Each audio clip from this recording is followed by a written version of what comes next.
There is a clearing in the north woods of Michigan where the grass grows a little too green, in perfect rectangles, like the ghosts of rooms. Walk far enough into that clearing and you will find concrete footings buried under moss, the bones of a town that once held 800 people. There is no sign on the highway. There is no church steeple, no chimney, no rusted truck rotting beside a porch. Just a field, and silence, and if you stand there long enough, a question that will not let you go: where did everyone go? Because a town like this does not vanish by accident. Somebody built it, on purpose, in a hurry, and then somebody walked away from it, just as fast. Across the forests of the United States, from the pine barrens of the Great Lakes to the fog-soaked redwood coast of California to the fir-covered hills of the Pacific Northwest, hundreds of towns like this one rose out of nothing and returned to nothing within a single human lifetime. They had schools. They had churches, dance halls, hospitals, baseball teams. And then, almost overnight, they had nothing at all. This is the story of how America built its logging towns to burn twice as bright, and why so many of them were never built to last. To understand why these towns disappeared, you first have to understand why they existed in the first place, and that means going back to a moment when the United States looked at its own forests and believed, quite sincerely, that they were infinite. In the second half of the 19th century, the country was hungry for lumber the way a growing body is hungry for food. Cities were exploding upward and outward. Railroads needed ties by the millions. Farms on the treeless plains needed timber shipped in from somewhere else entirely. And the men who controlled that supply chain, the lumber barons, understood something brutally simple: whoever could get to the biggest, oldest, straightest trees first would become unimaginably rich. So they moved. First through Maine and the Northeast, then through the Great Lakes states of Michigan, Wisconsin, and Minnesota, and finally, as those forests thinned, out to the towering old growth of the Pacific coast. Each time a region's timber ran low, the industry simply packed up and marched further west, like a slow-motion gold rush fought with axes instead of pans. What made this migration different from ordinary settlement was the sheer speed of it, and the strange, almost theatrical way these towns were assembled. A company would identify a stand of timber worth harvesting. It would build a railroad spur to reach it. And then, instead of waiting for a town to grow organically around a trading post or a river crossing the way frontier towns usually did, the company would simply build the entire town itself, all at once, from a blueprint.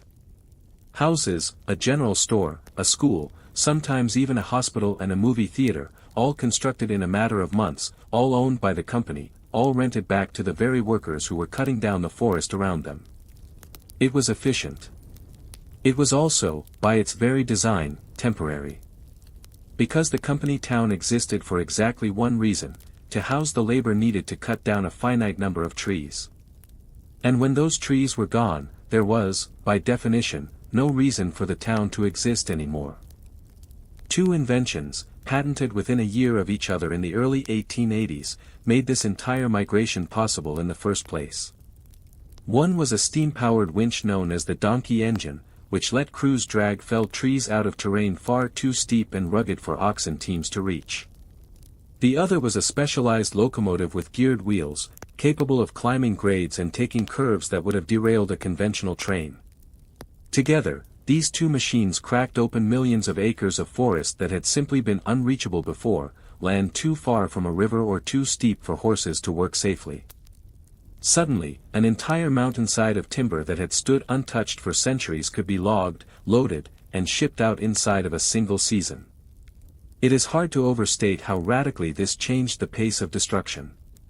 What had once taken a generation to clear could now be gone in a matter of years, and the towns built to support that work were built with exactly that timeline in mind, whether the people moving into them realized it or not. And life inside those towns carried its own particular tension, a strange blend of genuine community and near-total corporate control. The company owned the houses. The company owned the store, and workers were sometimes paid partly in scrip, a private currency that was worthless anywhere except at that same company store, which meant a family's entire economic life could be quietly steered by the very business that employed them. The company decided who got the nicer homes on the better streets and who got crowded into shared bunkhouses down by the mill. And the work itself was almost unimaginably dangerous. Long before safety regulations existed in any meaningful form, loggers worked with hand tools and heavy machinery around falling trees that could weigh more than a loaded freight car, and serious accidents were common enough that many camps kept a company doctor on hand not as a luxury, but as a grim necessity. Despite all of that, these were not simply grim, exploitative outposts. People fell in love in these towns. They raised children who learned to read in the company school. They built church congregations, baseball leagues, marching bands. For the people who lived there, this was not a temporary work camp. This was simply home. They just did not always get to choose how long that home would last. Nowhere does that brutal arithmetic play out more clearly than in the story of a place called Deward, tucked into the headwaters of Michigan's Manistee River, in the shadow of what was once the last great stand of virgin white pine left standing in the entire state. The man behind it was David Ward, a timber cruiser turned lumber baron who had spent decades walking Michigan's forests, learning to read a stand of pine the way a banker reads a balance sheet. By the time of his death in 1900, Ward was one of the wealthiest men in the state, and his will contained an instruction that would seal the fate of an entire community before it was even built. His heirs, the will stipulated, had exactly 12 years to liquidate his timber holdings. Not sell the land. Liquidate the trees. Every last one of them, cut, milled, and shipped, within 12 years, or the estate would face serious financial consequences. So his family did exactly what the will demanded, and they did it with terrifying efficiency. In 1901, they built a state-of-the-art sawmill on the banks of the Manistee, connected by rail to Ward's own private railroad line. Around that mill, almost instantly, a town appeared. Within a short span it had grown to roughly 300 buildings and a population that would eventually reach 800 people, complete with a boarding house, a general store, a two-room schoolhouse, and a Swedish Lutheran church for the immigrant families who had come north seeking work. Every single day, 2 or 3 trainloads of logs rolled into that mill, and the machinery devoured them at a pace that is almost hard to picture today, cutting tens of millions of board feet of lumber a year, worth, in the money of the time, more than the entire town would ever be worth as real estate. Deward was not a community that grew because people wanted to live there forever. Deward was a machine for turning a forest into cash as quickly as legally possible, and everyone who lived there, whether they fully understood it or not, was living inside the countdown clock written into a dead man's will. In October of 1908, that countdown got a violent assist from nature itself. A massive forest fire, made worse by the reckless logging practices of the era, which left behind mountains of dry slash and debris as kindling, tore through what remained of the surrounding timber.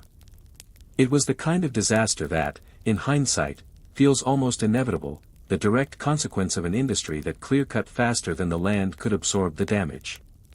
By 1912, only a decade after the mill's machinery had first roared to life, the last of Ward's 70,000 acres had been stripped bare.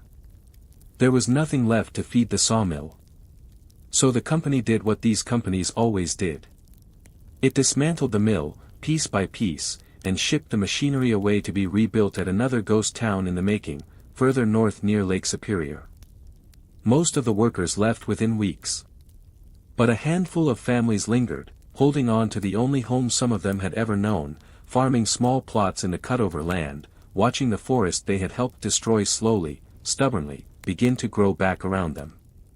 The very last residents, the family of a man named Carl Olson, did not leave until 1932, 20 years after the mill fell silent, the final holdouts in a town that the maps still remembered long after the people had forgotten it.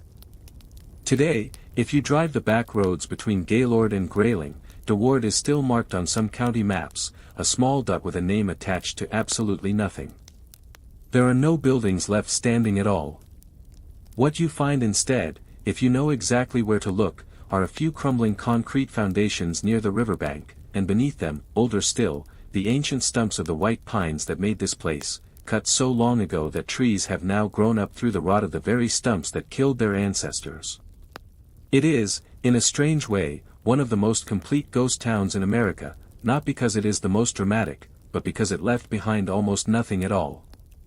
The forest simply closed back over it like water over a stone. And Deward is only one story.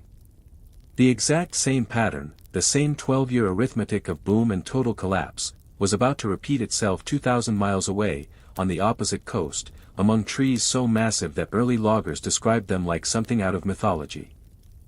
On the Redwood coast of Northern California, in Humboldt County, a very similar story unfolded around a company town called Falk, founded in 1884 by a German immigrant named Noah Falk, who had originally come west chasing gold and instead found something arguably more valuable, an endless wall of ancient coast redwoods, some of them already 1,000 years old before a single European ship had reached the shores of North America.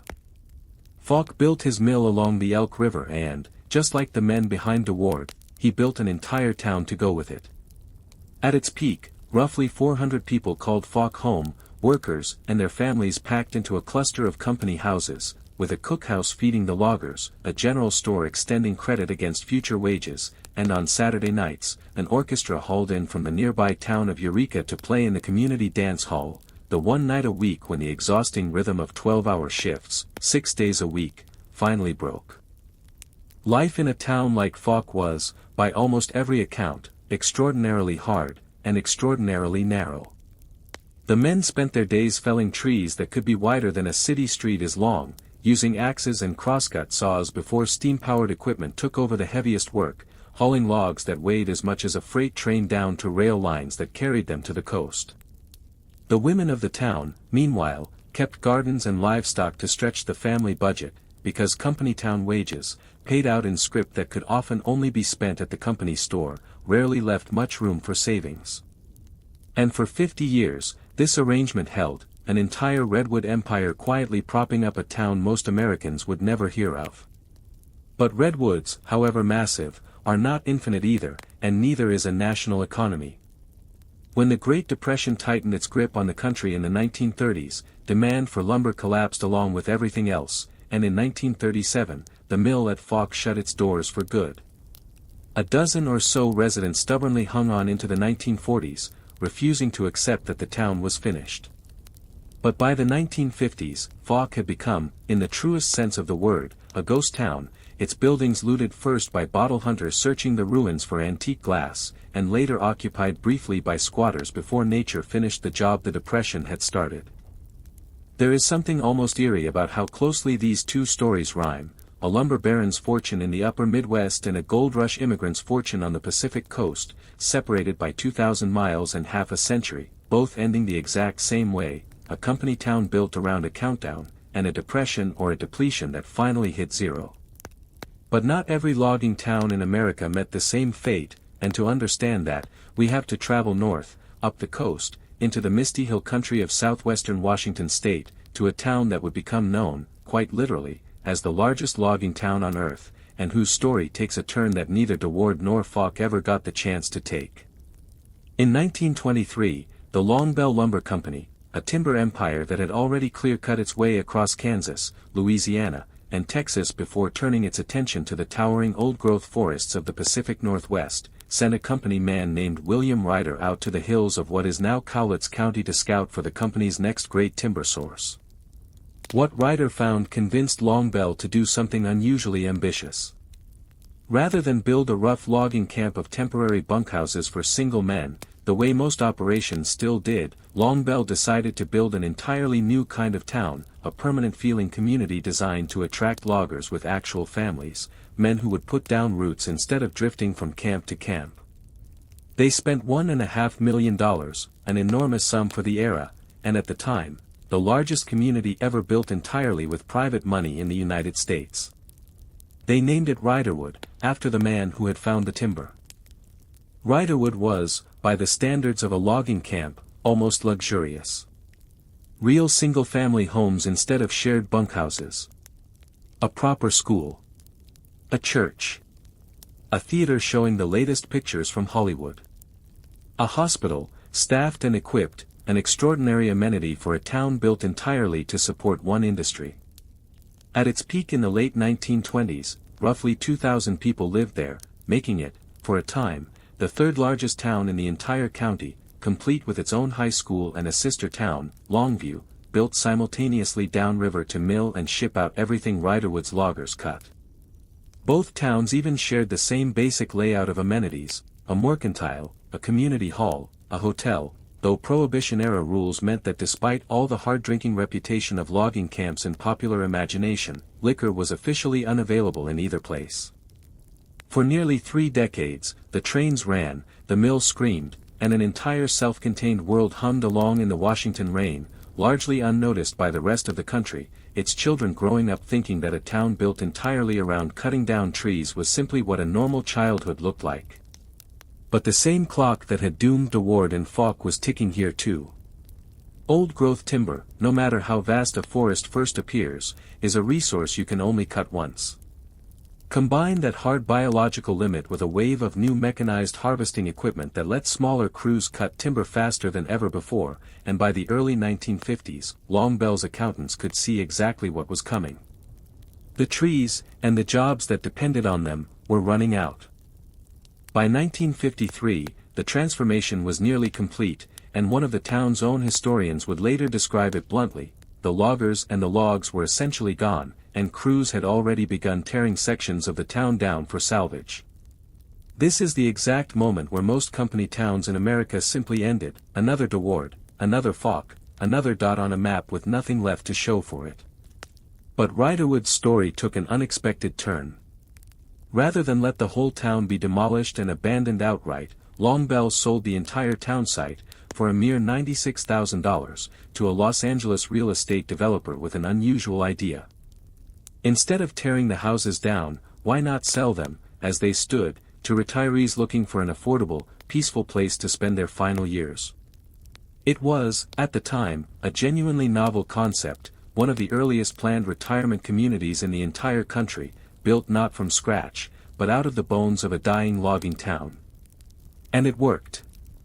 Loggers' families who had spent decades in Ryderwood's company houses were joined by an entirely new population of retirees drawn by cheap real estate and the quiet beauty of a forest that was already beginning to grow back around them.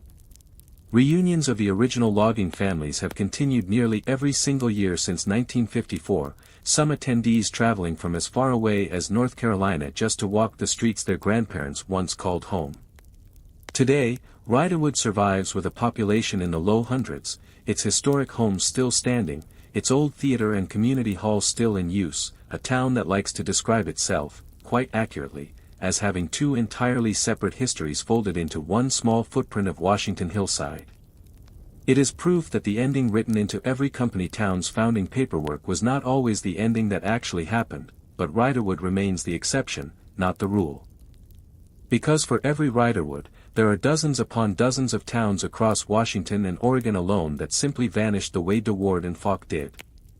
Historians who have cataloged the timber industry's company towns count well over 24 in Washington state by name, places like Bordeaux, Montezuma, and Pilchuck, most of them lasting only a decade or 2 before the timber ran out and the company simply pulled up the rail lines and walked away, leaving behind nothing but place names on old maps and, occasionally, a scattering of foundations for hikers to stumble across generations later.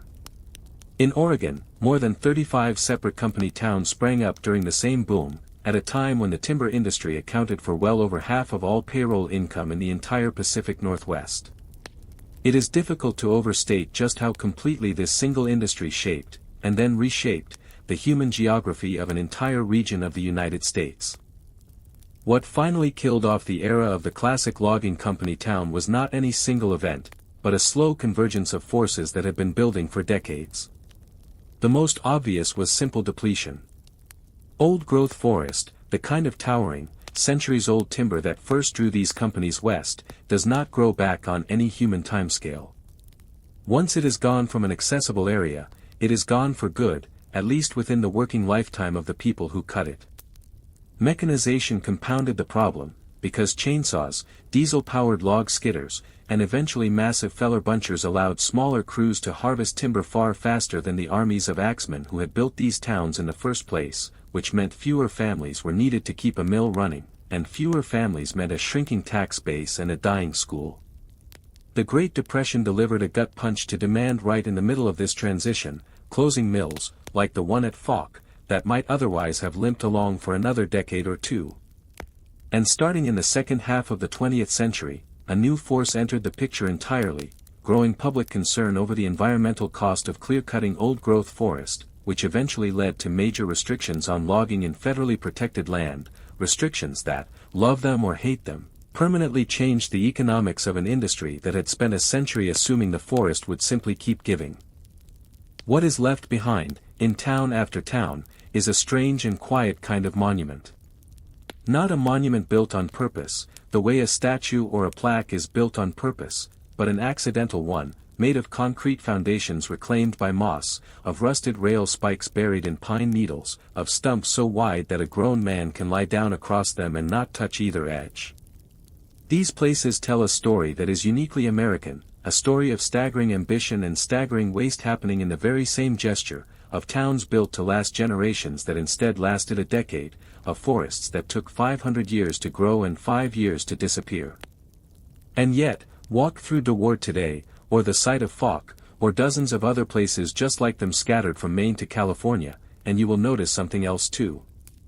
The forest is coming back. Slowly, patiently, without any company payroll or any 12-year deadline hanging over it, the trees that were cut down to build these towns are being replaced by new trees growing up through the very foundations of the houses that were built from their ancestors. Nature, it turns out, does not particularly care how efficient or how profitable the operation was that cleared it.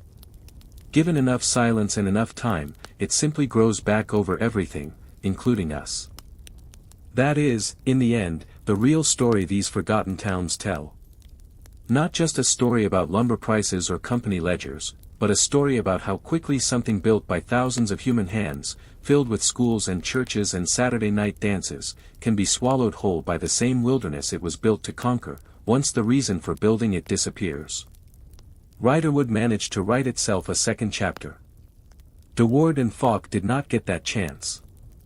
And somewhere in that difference lies an uncomfortable question about every boomtown, every company town, every place built around a resource with a countdown clock quietly ticking underneath it, whether that resource is old-growth pine, or something else entirely that we are cutting down just as fast today.